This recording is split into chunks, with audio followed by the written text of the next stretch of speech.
Welcome to Boss Nation. Boss Nation helps the real one turn pain into power through laughter and through lessons and blow off some steam on wild-ass stories. Let's go, Boss Nation.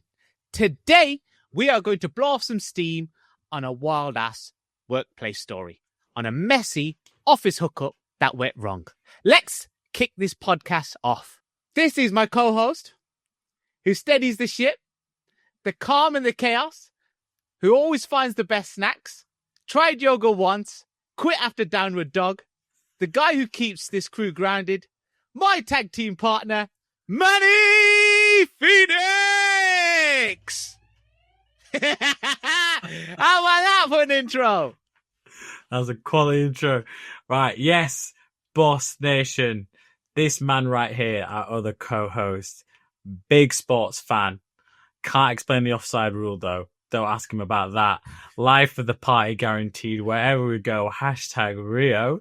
Someone who will always have your back no matter what, but struggles with the Tommy Tippy baby machine because he's the father of two and a new baby boy. The heartbeat of Boss Nation. Let's go. G. G. So the emphasis on the G at the end. So come on, Jay, tell us what's coming up for Boss Nation. This is our first ever episode. Okay, let's go. Right, I'm going to start this off with the wild workplace hookup. It's a messy one, Manny. It's a messy one. It's a workplace friends with benefits fallout. Right. Do you want me to go through the case? Go on. Right. So, go for it. Boss Nation, I'm going to explain today's case. It's a dangerous mix of bad decisions, workplace politics, and some HR-certified insanity. Imagine casually enjoying some friends with benefits fun. We've all been there in the workplace. I can say I haven't. Don't know about you, Jay. You're a mad man now. So friends with benefits are fun with a co-worker, no strings, just vibes until one day you wake up unemployed. Oh. So, look, let me break it down further. This guy shared with me, off the bat, he starts with, I've got a messy situation. I've got a work bestie, but with extra perks. Not exclusive, just having some fun. Since we trust each other, we gave each other's work passwords to cover each other from when they're away from the desk. Then enters this new baddie, this new girl. You guessed it, I only get with her too. And then suddenly, my work bestie turned friends with benefits. She did not like this. She was like, this ain't happening. Next thing I knew, I come into the office in the morning, log in, and my resignation email was sitting in the sent folder. She had sent it from his account. His email account? His own email account. So, work's been trying to get rid of me. So now they're acting like they're honoring your wishes and saying they won't retract it. Now I've got to explain to HR that my resignation wasn't me without admitting the fact that he gave his password to his office hookup. I need this job. What do I do? And that's the message he sent me. Jaw drop. What an idiot. I just need to explain this because I haven't heard this story yet. Because you're explaining to me now. This is how the whole concept works. So that my audience can see our live reaction, right? So you're telling me this guy, your mate, as we'll call it, sent to me his sticky situation, which is had a co-worker who was fired, had an FWB, friends with benefits situation. New baddie walks in, he ends up getting up with her because obviously he's not in a relationship with the other one. Original FWB gets annoyed. She had access to his emails and login details. First of all, that was a hard GDPR, issue straight away. I mean, not GDPR. It's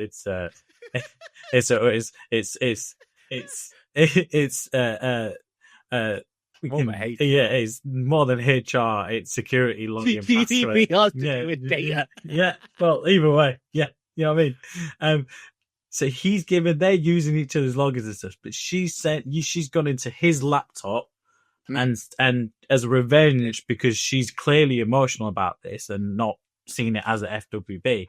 She's then realized he's in a shit situation with work. They're trying to get rid of him and sent a letter of resignation to HR from him and his email address, which HR have accepted.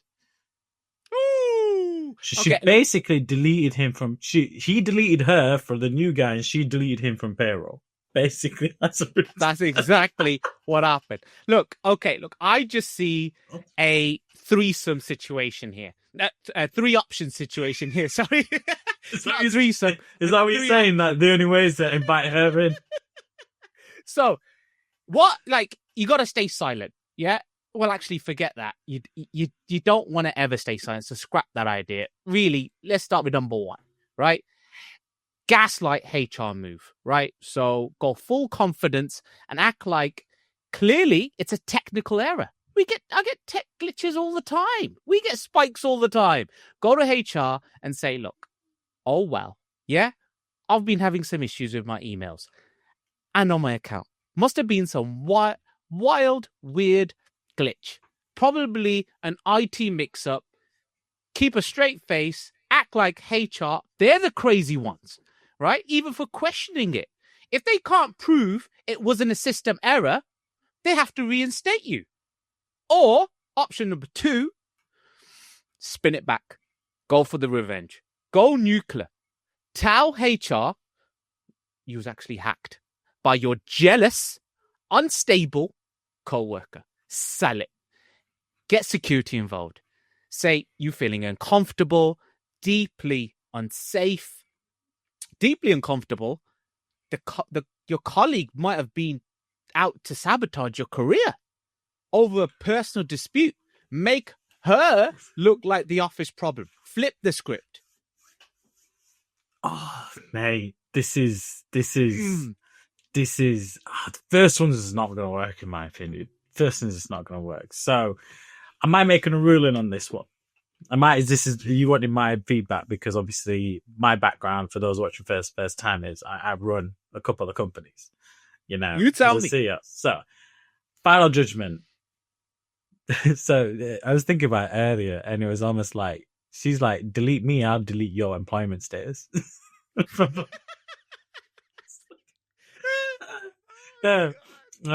He deleted her number. She deleted his email address from the company system. Oh, went rogue. Yeah, she went rogue. That's crazy.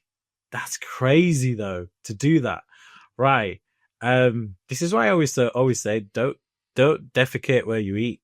You know what I mean? Oh, that's that old saying is, you know, don't mess around in a workplace, man. That's your job. That's your 9 to 5. That's your income. So final judgment is, I'm sorry, my guy, whoever this is, your mate, anonymous dude, you played a dangerous game and you got checkmate. But to undo this is going to be a lesson for you and anybody watching why you don't get involved in the workplace, first and foremost. 2 options, gaslight HR, thinking they messed up. I don't think that's going to work because I understand how IT works in the systems. I think he's got to flip the drama. I like the other one because then he can say, look, this is the truth and honesty of what's going on. I think truth and honesty might get him reprimanded. You might still lose your job, but then she might lose hers at the same time. They're going to then question saying, why did you give that away, etc., like your password and how she got in. Or you can lie and say, I don't know how she got my password, unless there's as long as there's no like email or WhatsApp chain of him giving them a password away for her to log in. But why would you do that in the first place, mate? It's like so stupid. So this is why it's also self-inflicted. So he's going to have to flip the script and say, look, I was hacked. I never did this. This was sent at this time and I was here. So someone's got into my system. My advice is he should change his password straight away, saying, well, I've noticed and I've changed my password, new password, and the company's going to need a new password policy. But I think he don't even have to flip it on it to say, look, someone's hacked into this. I wasn't here. I need to know what's going on and why would someone do this? Is this a company thing? Is it someone within the company? Because he could not bring her in and save her, or he could go nuclear. I think there's 2 ways he goes about it. flip the script, say, this wasn't me. I wasn't there. I didn't send this email at this time. Look, I was doing something else. Someone's got into my system and hacked my password, and I want to know how that's happened. And can you check the IP of when the login was done with IT? And he could flow all that situation and saying, is this the company trying to get out to me? And he could maybe get a lump sum payment if they want to get rid of him anyway, and say, look, I feel like you've been trying to get it to me. I think this is a sabotage against me. Right. I'm going to take this further, in terms of put a complaint against the company and IT and find out who's done this. Or he could go down the exact route and do it. I think I think my way might be a lot better because he's protecting himself, he's protecting his job, and she's going to be like, he's too smart. Because once his password changed, you can't do anything about it. Does that make sense? He's changed it. He's changed it, right? I see pros and cons for both. Yeah, I see pros and cons. But if he flips the script and says her, he's bringing her into it. He's going to have to admit he's giving his password away. That gives the company an opportunity to say you're in breach of contract. And if they want to get rid of you, they're going to fire you anyway. So my advice is just put it on the company and say, you're out to get me and you've done this and I'm putting a form of blame IT and blame IT or blame someone else, or maybe it's someone else in the company that's got my access to my password. I don't know how that's happened, but play dumb and say, look, I wasn't here, prove you weren't doing it. Not say it was an IT issue, just saying, I think you guys are setting me up for this and this is not right and I want to do it. Either way, I think I can see pros and cons for both. But look, Boss Nation, what's the best move here? Because it's either A or B, right? So either gaslight HR, blame IT, play dumb, or option B, spin it back. We could go through this and they actually pros and cons for both. Or if you think there's a better route out, drop it in the comments. Let's go. Drop it in the comments. We want to see, HR, and we'll talk about or spin it back. Best option, and we will spin this back later. That sounds good to me. So, put your votes on the Boss Nation hotline. So, if you know any similar stories, message us your wild workplace story. If you know of someone that's gone through it, there's probably a few people that you might know, Manny, as well, that's gone through this, or whoever's out there that has gone through this that can help. Maybe we can help on the matter. We can go through it together. So, what's my fave, Manny? What is your fave? Do you know what's my fave? Big blowy Mondays. Big blowy Mondays. Everyone already hates Mondays, right? The day we vent, we just kind of explode out, call out madness from life and work. Let's blow off some steam, right? I want to blow off some steam today on tight, stingy people. I'm sick of stingy people. I lent this colleague, Manny, some money, right? Because we were on a night out. His wallet, well, we were on a night as more of like a social event, right? It said his wallet on his iPhone wasn't working. Okay, so he had to reset it or whatever. So I just gave him some money, and he said he'll ping it back to me tonight. I was like, cool, right? No problem. I got your back. We get back to the office. He comes over to me, and he hands me a piece of paper that literally said, I owe you 35 quid. What's it been watching? Dumb and Dumber? They took all the money out and just started writing, I owe you notes. And there's a briefcase as well. Yeah. I owe you £35 for Nando's. Manny, this was 2 months ago? What am I meant to do going to Nando's? Like, I'd be like, do you take a Tite voucher? Oh. See that? Yeah, can you take this? I owe you. Can I pass it on?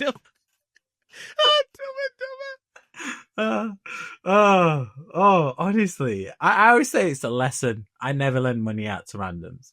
I'll help people out of a sticky situation, but I always say if you're going to lend out a little bit of money, something like £35, you lend it out on the basis that you might not get it back. So that's why I never lend out a large amount of money. So if we're mates, we'll always cover each other. It's back and forth. There's no keeping score. You know what I mean? If you get around, I'm getting around. Is that makes sense? Or if I'm driving down to somewhere, you're getting the first round of drinks in. Does that make sense? Or whatever it is, it just swings around about.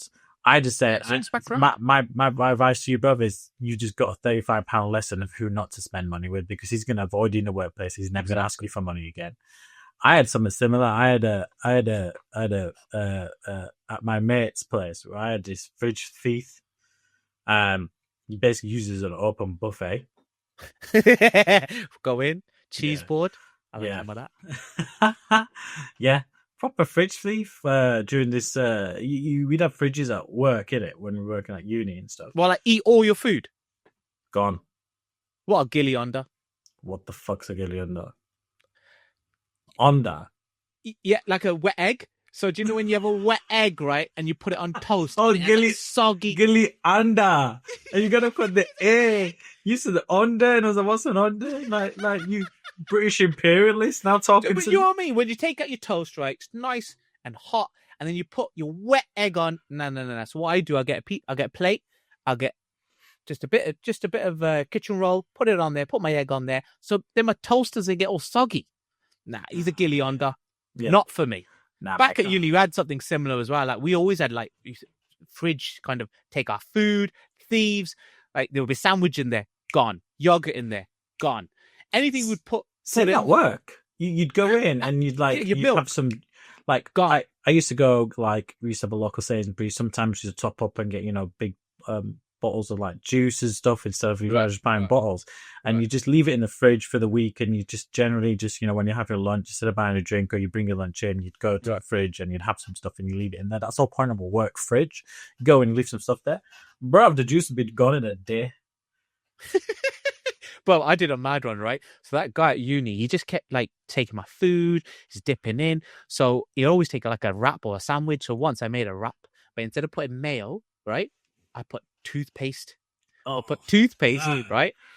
Ever since then, that guy didn't take anything ever from our fridge, right? He didn't take any. He must have had some minty fresh breath the next day. First time he's brushed his teeth. Yeah, exactly. But look, Boss Nation, what's the best way to handle tight people?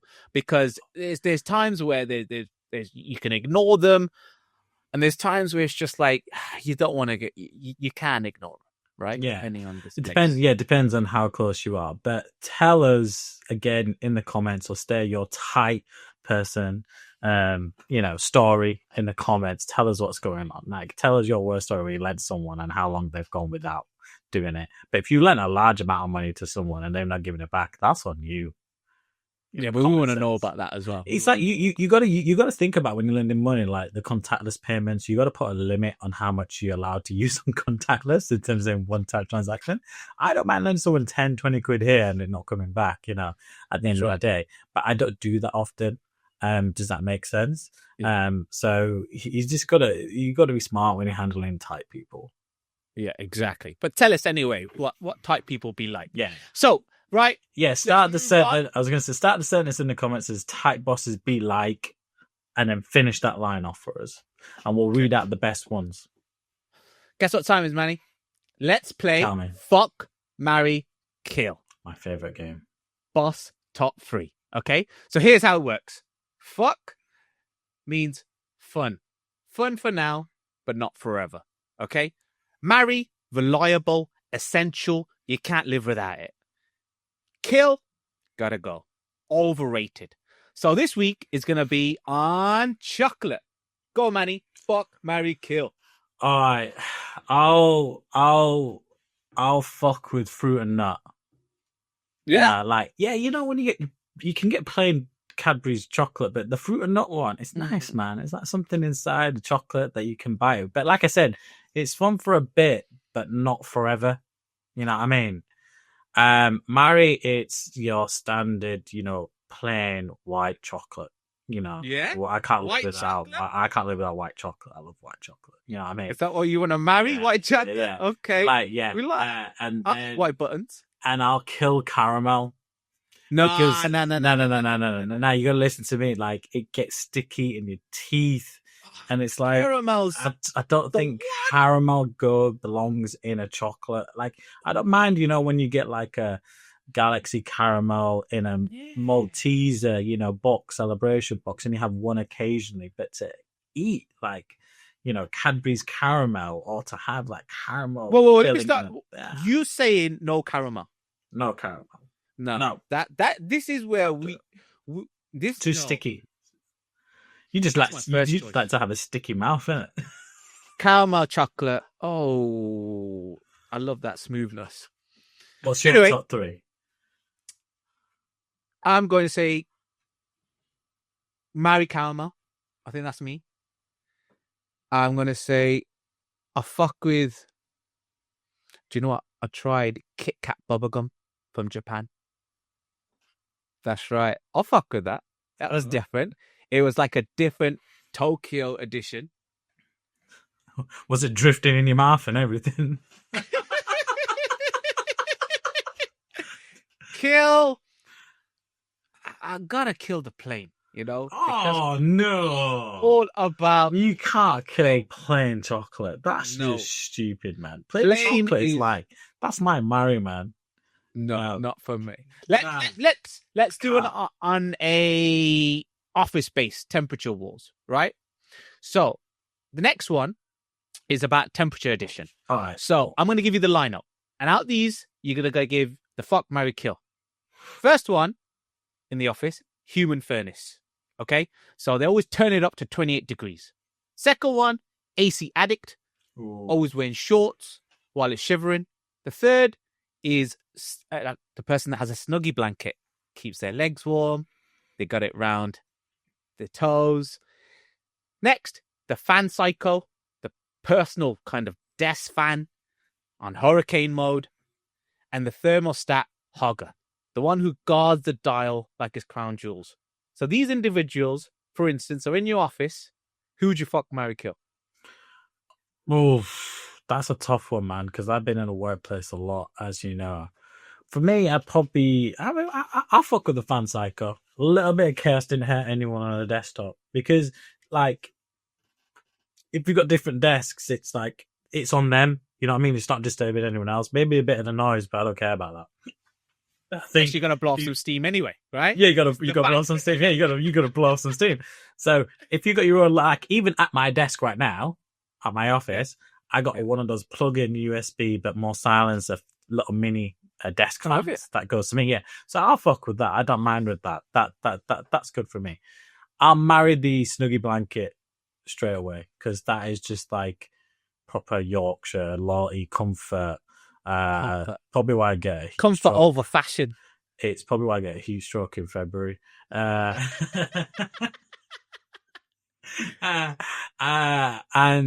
I swear to God, it's like it should be a cardinal sin. There should be a law against it. This should be embedded into law. I'd kill the thermostat tyrant immediately. No one's allowed that much power, no matter what. Like, literally, like, you would get fired in my workplace for that. That's a sackable offense to me. Out of here. Boom. Not literally like the revenge story earlier. I'd literally delete their email address from existence from the company. That's a bit harsh. Let's do it. Let me do it on a entrepreneur kind of habits, okay? Because I get this a lot. These are the lineups. Number one, cold showers. I don't know, like for morning discipline. So I've been told have a cold shower, gets you going. Second one, wearing the same outfit every day, Steve Jobs style, right? So you say you got several black t-shirts, several white t-shirts, so forth. Read one book a week. Next one, fasting 24 hours. And the last one is never drinking coffee because winners don't need caffeine. So tell me your fuck, marry, kill on those kind of 5 entrepreneurial habits. I want you to do this one with me. Just go. And I want to get it. So for me, I'll fuck with fasting, gets the weight loss going. And to be honest with you, I'm not a breakfast person. So if you go into the office anyway, I will literally go without breakfast. But that doesn't mean I don't like breakfast because, before we started, I had some chocolate shredded wheat. Get some fiber in it. So that's a rare breakfast. So gets me going. But I'll fuck with the fasting because I can go hours without eating. Because I got a lot of storage down here anyway, bruv. So it's good. What would you fuck with? Big guy, big heart though. What would I fuck with? Do you know what? Recently been speaking to someone about cold showers. And let me explain. You can't have a cold shower off the bat. So what you do, you have a hot shower. And then the last 15 seconds of your shower in the morning, blast it to cold. Does that make sense? So it's comfortable when you get in. And then the last 15 seconds, you blast it to cold because, boom, you're ready to hit the day. Do you know what I mean? Yeah. That's ready to go. Yeah. Marry then, because that's not. I won't fuck with the cold showers, to be honest with you. For marry, for me, it's the book reading. Knowledge is power. Like, Yeah. you can't see my shelf up here, but a lot of books up in here, because I like my shelf on that side is just my gimmicky stuff. My shelf on this side is all like my books. Like Alex Hormozy and stuff like that, little stuff that I do, which is good. And I need all the power I can get in terms of my business and what I'm doing. Right. Me, I've got to keep my social energy high. And what I actually do, Manny, is I like to make less decisions as I can during the day. So, same breakfast, same lunch. I'd go with marry the same outfit. So I would probably have about 10 white tees. I'd have like same color jeans. I have a certain type of t-shirts, but several of those were different colors. It's just easier on the decision making on the daily, and save that energy for the big decisions. Yeah. Kill, I was going to go with cold showers, but you kind of like swayed me a little with them in terms of what I fuck with. But what I am going to say is coffee, I don't drink it. I never drink it. I kill that. I don't get why people drink coffee. I think if you drink coffee, you're just weak. What? No. Listen, me, big coffee fan. Huge. I am not killing coffee. When you need it, right? Some people drink in the morning, which I don't think is the right thing to do. When it's like 12 o'clock, 1 o'clock, straight after your lunch, or 2 o'clock, and you need that spike again, I need to go, right? I need to have that juice to inject me. See, I don't need coffee. I'd kill 24-hour fasting. I understand the intermittent fasting till 10 or like later in the day till 11. Or even 12, but 24 hours, bro. But if you're going to do, but it has the same health benefit. I got a fat tooth. I got to eat, mate. Yeah, but it has the same health benefit as, let's say, you doing the cold shower. Because I say, if you have a cold shower, you actually burn fat because of how your body reacts to the temperature. So actually, it's better for weight loss. Fasting is the same thing. They say if you fast for 72 hours, you kill most cancerous cells in your body. We got to jump on that then. Yeah. So there's a lot of studies around fasting and prolonged fasting, and they say you should fast a day a week. Is that why you didn't eat much when we went to Rio? No. Were you fasting? No. Do you know what? Let's just go into that. Let's just go into the wildest friggin' personal story. Yeah, go on.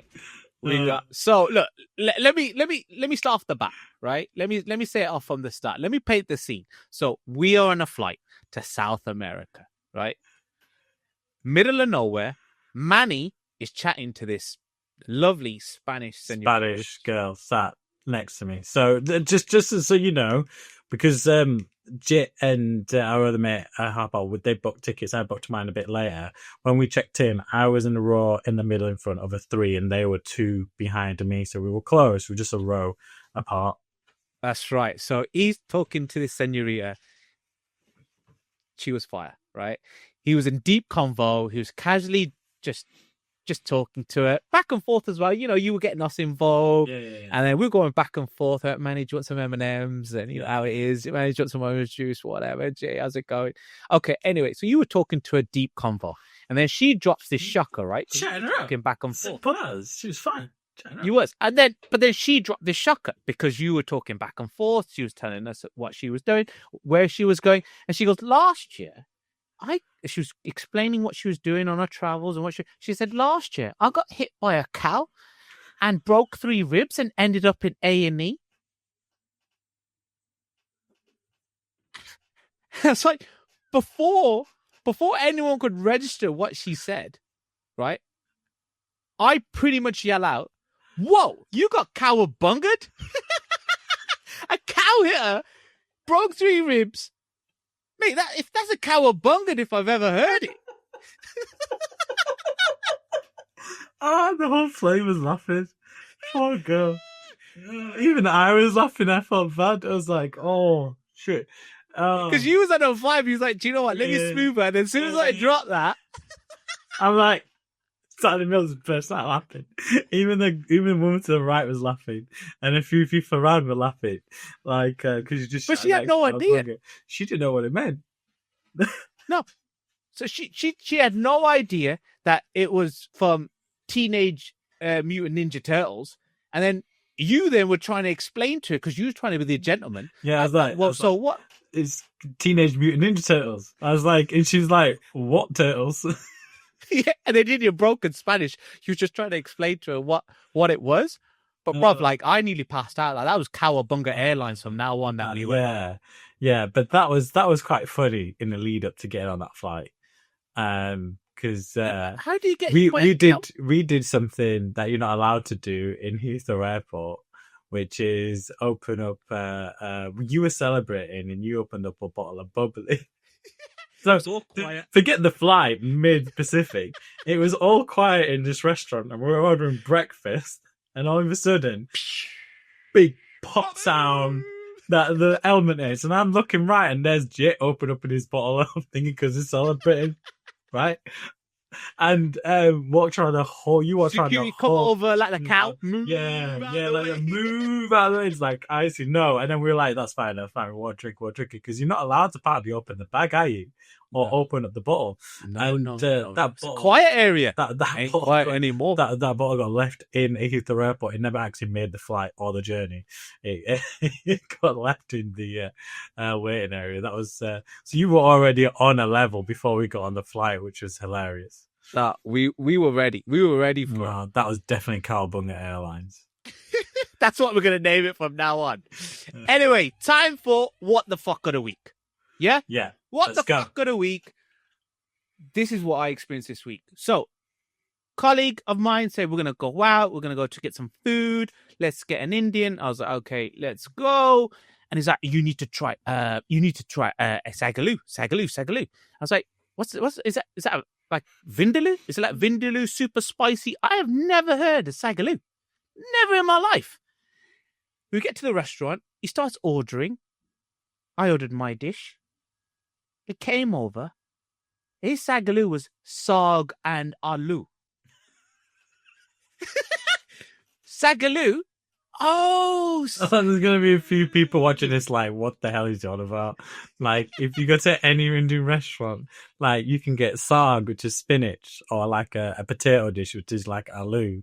Aloo. Look at us being all British. I've never heard it being called a sagaloo. Sagaloo. Vindaloo. Yeah. You never call it sagaloo. Sagaloo? What the hell? Is he Indian or is he British? No, he's not Indian. But the way he said it, he had me going. I was thinking, what? I've tried every dish there is. But when he said it, when it came out, we were in stitches. Absolute stitches. I don't go to much Indian restaurants because I'm like, why would I want to go out and pay for something I get free at home? You know what I mean? Like, that's like me saying to my English mate, you want to go to Greg's for a sausage roll? You know what I mean? Yeah, that's not happening. Or for a shepherd's pie. You know what I mean? I'll go to your house for a shepherd's pie. I ain't going to go out anymore. But unless it's pub food. I love pub food. All right, let's talk about our next segment, which is zero to boss moves. So, zero to boss moves, there's a boss in every family tree. And I want to know who's yours.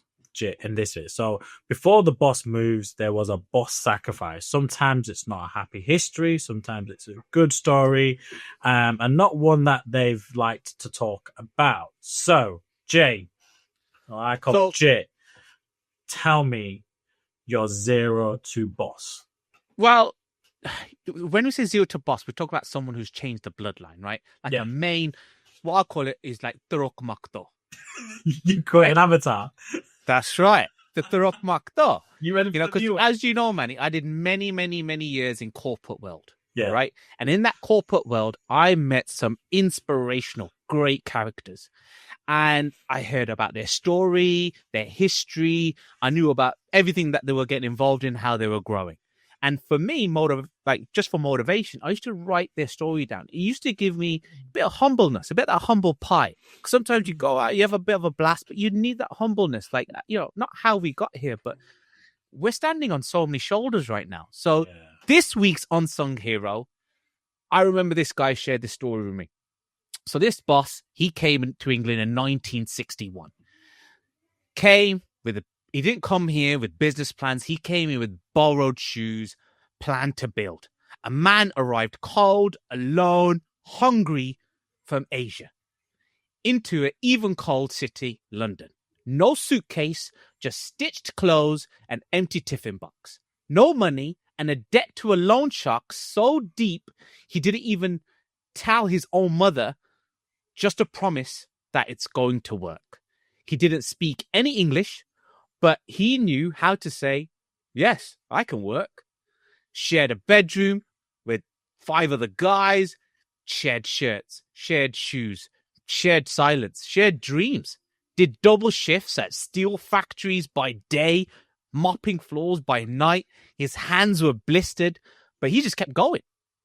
He barely saw daylight, always worked, sending food money back to his family. Slowly, he paid off the loan sharks, then paid off the loan sharks, then paid for his siblings to join him. Then he had to pay for their weddings. Then he bought a corner shop. Then by the 1980s, he owned that corner shop. Rented it first, then he owned it. A house, a small metal workshop where he hired other immigrants, giving them the start that he never had. Because he knew exactly what it felt like when someone says, I do not want to work with you. He never bragged, never took holidays, and that man never called himself the boss. But he created generational momentum. Generations now eat from the seeds he planted. That's not a hustle. That's heritage. That's boss. That's Turok Makto.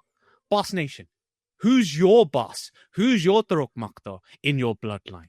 Why are you here doing what you're driving, growing what you're growing, but who planted those seeds? Maybe we start with the line, my Turok Makto or my boss bloodline is, or we use it, my boss bloodline is, and hashtag Turok Makto. You know what I mean? So I love that. Avatar, great film. You know what I mean? And we'll go watch the new one when it comes out. But I think you and me can resonate with that because when we look at our lineage and we look at, how our parents came over here, so we again with nothing and built. That's right. We work hard because of that. Yeah, we work hard because of that. So, so what we're doing is we're honoring families, OG bosses. That's it. OG bosses.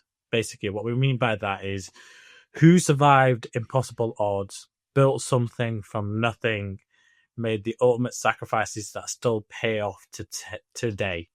Ultimate sacrifice. Yeah, the ultimate sacrifice. Tell us your family story. We'll read out the most powerful ones on air. This is going to help us in a future segment.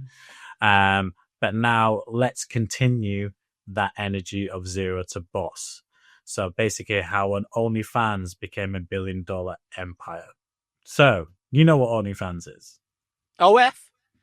Yeah. I know about OF. How do you know about OF? You should be married.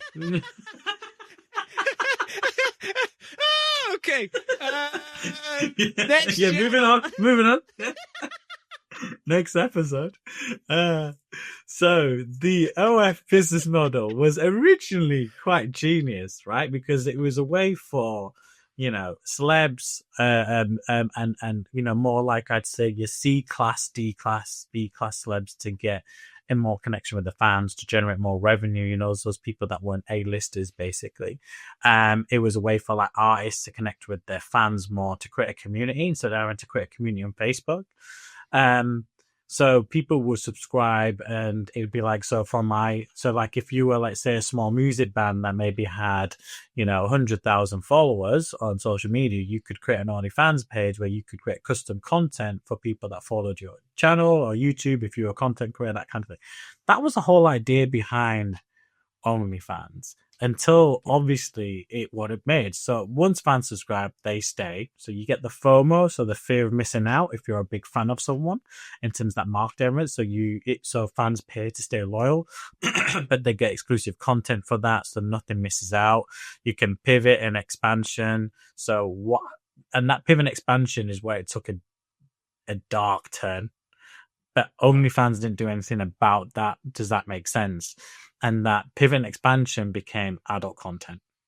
So now it's about, it used to be, now it's about like basically like certain girls providing certain levels of content and, exposing themselves, which I think is degrading. I think if you're a girl out there doing OF, you're never going to get married in the future. No offense, call me misogynistic, say what you want, but you're devaluing yourself in a true man's eyes, because nobody wants to show their son or daughter a picture of their mother that eventually will get online, and all this information will be hacked and on the dark web somewhere. It used to be about chefs, fitness gurus, musicians, cashing in on their element. You had so everyone's cashing in. Yeah, everyone was cashing in on OnlyFans. It was good. It was a way for them to create specific content for their loyal fans, for people to register. You know how you can subscribe to like a content creator's page on like TikTok and stuff, and you can be a subscriber to their content. That's how it was, but to a different level.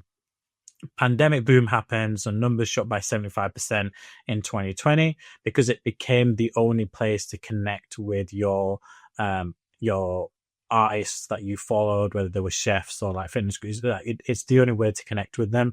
Everyone was stuck inside in terms of like where they were and what they were doing. But you got to consider the financial impact of this. $2 billion in 2021. The top creator made $35 million that year. Oh, so it became another way outside of like YouTube, outside of Instagram, Facebook, TikTok, to create revenue. But TikTok really grew during the pandemic as well. There's no middleman, so creators keep 80. No, so it's 80% goes to the creator of the content, so the fan. 20% just goes thing. It's a bit like Uber. You come in, you drive your own car. Uber takes 22% or 25% or whatever they take, but the rest goes to the driver. There's no middle person who's organizing like a taxi firm in between. So fan payments go directly to the content creators, massive profits. It's a subscription lock-in, and the average user spends £150 a month and rarely cancels. So you get all that aspect to it. Mate, for my eyes, if you find your own groove, as long as you're not doing anything illegal, bada bing, bada boss. Bada boss. That's how I say it. You've got your groove going. This OF thing, damn, it's just where it's at, they've already become like $1 billion empire. They've turned taboo into gold, right? They're up there. Yeah. Right, let's switch this. I just think they've gone down a completely different path to what they were meant to be as a business, which is helping the chefs elements. And now that OF is just associated with the adult industry now. That's right. Their brand is an adult industry brand now, and there's nothing they can do to business has always evolved, though. Business has always evolved. Like, look at Lamborghini; they were doing tractors. What they ended up doing. Yeah. And right, let's switch this up. But remember, he got annoyed by the brake and the gearbox. Yeah, he got annoyed and went, I can create you this. And Fryer was too big for his boots and said, basically, go do one. And he was like, all right, I'll make a proper car. Yeah. Yeah. And he did. Yeah. Right, let's switch this up. Yeah. Right? So we're switching it up to Boss and Bogus. By the way, man, have you seen this? Rack City. Oh, mine fall off after. Have you got a Superman one? Yeah, listen, my baby sister, right? She's mate. Look at that, baby. Look at that. That's this. I was like, do you know when she gave it to me, right? I was just like, oh, that's beautiful. Because you remember the days it was all like flowers and old school fluffy stuff. You'd get hair fever from just wearing it, mate. Listen, I gotta do what I gotta wear S on my chest, right? S on my wrist. Yeah. But anyway, let's switch this up to long story short, we wear rockery because it's a female member in your family puts a string on you, just a sign of sibling love, and in return they get dollar bills, yo. It's an unfair trade-off. It's literally, we get a piece of fucking £2 string and these guys get like 20 quid, a new Indian suit, and we get a little bit of like Indian sweets, and that's it, man. But let's go. Let's switch this up to boss and bogus. So, people are making money, like you said earlier, for weirdest and wildest and most what the fuck ideas. Let's play business idea, right? Yeah. Real or fake. So, I'm going to throw a business out there. You're going to tell me, is that real or right? Yeah. So, the first business is called Rent a Chicken.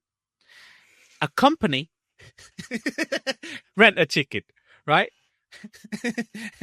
A company that rents live chickens to people who want fresh eggs in the morning, but aren't ready to commit to farm life drama. This makes no sense. What do you mean? Why don't you go buy the eggs? Rent a chicken. Why would you rent like an actual chicken? And do they put the chicken in their garden? I don't know where they put it. Well, if you're renting something, let's say like you rent a car, you get the car, but you got to return after 3 years. So what they is don't it? check if you've got a drive or a garage. Yeah, but you paid a monthly rental fee for this chicken. And then you get to keep all the eggs it makes. What if you get a really bad chicken, it only makes 1 egg a month? You know what I mean? Do you get to return the chicken? Who MOTs and services the chicken? This is bogus. This is gonna be bullshit. Because what's next? Rent a child. Like I want to try what it's like to see what it's like having a child for a bit, to see if I can cope before I commit to an actual family. Is the same way. Like I want to rent a chicken for a bit. What are they gonna do next? So, rent a lamb. Is it real? Is it fake? It's real. No. It's a real business. No. It totally exists. People want fresh eggs with zero commitments. So it's like similar to, I don't know, it's called going to the supermarket and buying a box of eggs. It doesn't. Get a dozen. Yeah, get a dozen. That's how you get eggs without actually having the chicken, is you go to a supermarket and you buy them. Well, there's different kind of courses for horses. Yeah. So it's similar to Jeremy Clarkson, right? Diddley Squat Farm, right? You've heard of that. Now that's a boss move, a real Amazon money maker. It's a fresh hit, but yes, his money's in the Amazon. But do you know what, Manny? Let me tell you, he's making money on his jams, his vodka, the chutneys. Oh my gosh. Plus, to be honest, the beer as well. And plus, it's a kind of a Hawkston beer. That's nice. But people are banging on about this tax hack, right? So the farms dodge up to about 100% inheritance tax. Jeremy Clarkson, his beer, anyway, that's what I love. It's close to about, I think last year they said something silly like 8 million a year. So that's more than the farm itself. Man's turned a tractor kind of traumas into like a beer empire. Again, that's like bada bing. Bada boss. Bada boss. Yeah. What a move. And now I'm sure, is he on like season 3 or season 4 now or something like that? I haven't watched it. Have you not? But anyway. Sorry. You're like, what season? I was like, I've never watched an episode. I started it. I'm still on season 1. I'm thinking on 3 or 4, but I'm on season 1. It's quite funny, to be fair. And I've been down to his farm because I went down to close to Bibbury and Burton on Water. Oh, beautiful places. Some of the beautiful places in England. But look, you got to watch out for the new rules about the cap relief on $1 million from 2026 anyway. But look, end of the day, he's doing what he's doing. But business 2, let's go. Ready for the number 2? It's going to be real or fake, right? Yeah.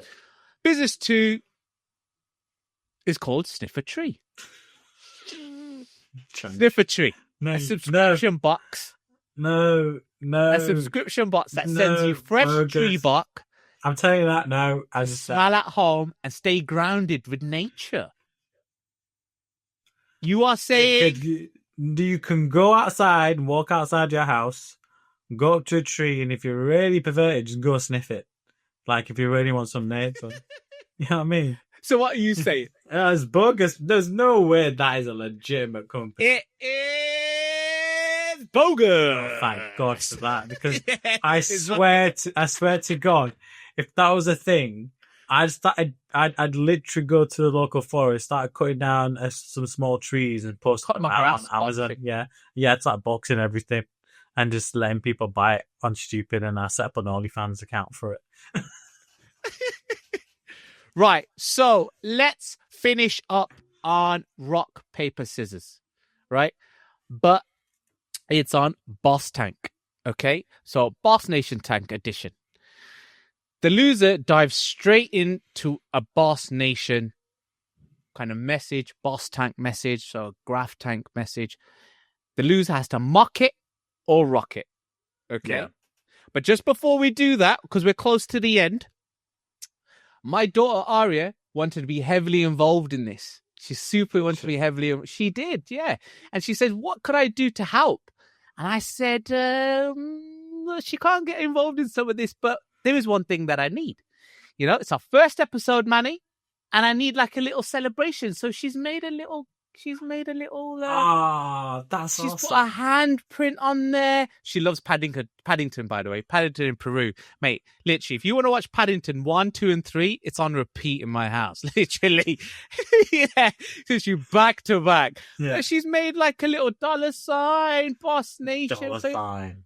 So Little it's like boss baby, isn't it? and she's put like a little like so I'm gonna be cracking that. Like I cracked open that champagne bottle in a second. But anyway, let's jump into this rock, paper, scissors. Let's go. I never lose, baby. I always win. Let's go. Let me think this one through, right? This one through. So I'm gonna say 3, 2, 1, and then we rock, paper, scissors, shoot, because I know you'll be watching you'd be jumping the gun. Okay. Right. Well, so this is even gonna go well, is it? So we're going on shoot. So you're gonna say rock, paper, scissors, and then on shoot we show. That's right. Okay. So rock, paper, scissors, shoot. Ah! Oh no! I never lose. I always win, bro. I always win. Oh, okay, we got a message, and I gotta mock this or rock it. Let's see. I'll help you mock it if you mock it. So people been sending me ideas on what they think's good. So let's go. Ready? Okay, so basically, I'm so sick of my boss constantly sending me stressful emails late at night full of unnecessary panic. These are constantly ruining my moods. So I was thinking of an idea, the Boss Blaster. It's an app that automatically rewrites your messages into something positive. So instead of, "Hey, why isn't this done yet?" to, "Whenever you get a chance, superstar," or "We need to talk now," to, "Let's grab a coffee and brainstorm." Basically, instead of threats and passive aggression, it turns into compliments. What do you think? Oh, I like that. Is she like thinking of like a integration? So like, let's say I open up my email inbox and anything that's rage from, let's say, a client just disappears. So you, the boss blaster says, boss tried to fire you. Boss blaster says, "Go chase your dreams, you legend." Instead. So it gets rid of the shit. Yeah, get rid of the shit. Just all positive comms. But from my end, I see it as I'm always upbeat, high-spirited, and sometimes I do get some shit. I do get some shit where people try to ruin my mood. This way, it kind of filters out the crap, the toxic vibes, because I'm all about pure vibes. No stress, just pure work zen. I'm sold. I'm rocking this. I'm riding for this. I would need to see how criticism comes over, because I like the idea. I think if it's integrated like into your elements of someone's having a go, right? Two questions come up to me straight away. Is let's say someone's having a go at you, do they see it translated into a positive message? So it translates in their inbox before it gets sent over. So like, let's say you've sent me a fiery email, saying, Manny, about this podcast, blah, blah, blah, blah, blah. Get fucking on time, Manny. Get the fuck on time. Get on time, fix your hay fever issue for the video next time. You know what I mean? You know what I mean? And stuff like that. But it was almost like, Manny, make sure you got some hay. I'd send you some nice medication for your hay fever and stuff like that. Hey, Manny, how are you? Manny, Manny, it's all right. You turn up when you're ready, boy. You turn up when you're ready instead. But like, let's go play, boy. Let's rock this. So do you see that? Do you see that translated in your email and then it goes out? So I have a technical question around that in terms of how that works. Because is it just translated into her inbox? Because then if you still send a fiery email, you don't know it's been translated into something, through the Boss Blaster. Does that make sense? Unless they're using Boss Blaster to stop their emails from coming across rude, arrogant, dismissive. That's my interpretation of it. So it comes through. So, but would they want to download that? Does that make sense? The second one is, what about giving critical feedback? Because I'm a boss, I'm a CEO. I would sometimes give critical feedback saying, I don't think you did that well then. And I think this needed to be this, and I expect to see better. And I give critical feedback in real time sometimes to my team, where I will see, let's say, if they've really shut the bed on a meeting or shut a bed on not doing something, I will say it. So, example, I had someone who for a whole week wasn't on time after they came back from a week off. I was like, well, you just had 6 days off, man. And the last 4 days this week, you've not been on time. And the response was that going to be like, it was given a couple of warnings. Then like, look, this happened all week. Right. Get your act together because, you're meant to be leading a team. There's no excuse for this. Yeah. Buy a watch. You know what I mean? Like, I don't mind it once or twice, but especially when you're at home and you're not ready to be on a call at 9 a.m., you've got no excuse. As far as I'm concerned, you should be ready to go at 9 because you're not traveling to the office. So it's like, if I'm giving critical feedback, then does it change? Right. Because then I want it to come across as, no, this is critical feedback. So they're my two things, but I love it. I think more positivity, more positive messages out there. I feel like she's just saved careers. Like, that's mental health in one shot. I get people sending crap all the time. That Boss Blast is like, it's like a rage translator. That's what I thought of. We should use it on our podcast. Rage translator. Rage translator. But anyway, if you guys, Boss Nation, if you have any crazy, wild, genius boss ideas that you think, hold on, I've got a problem here, and this might switch it up, right, Manny? That might switch it up, the idea. Yeah. Send it in. Any wild ones, we'll read it live. So one of us have to either roast it or ride for it.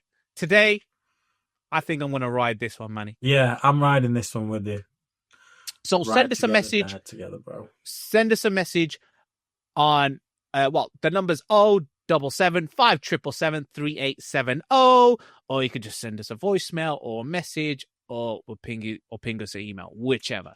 We will block all the stupid comments and voicemails, or if they're really stupid and we have your name and number, we're going to blast you on the podcast and embarrass you.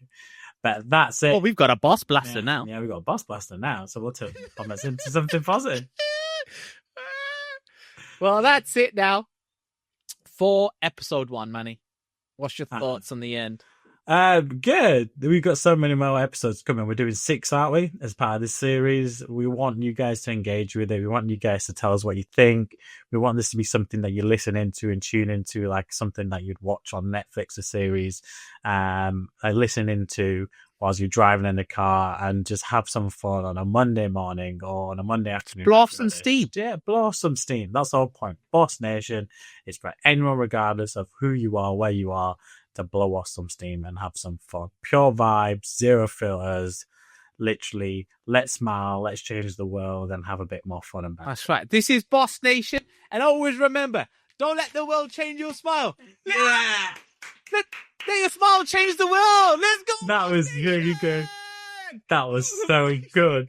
That was so good that she made that. I have questions about how you're letting your child play with fireworks, but other than that. Well, do you know what, Manny? She's a bada bing. Bada boss. Right. go. Let's go. See you guys on the next episode. See you soon.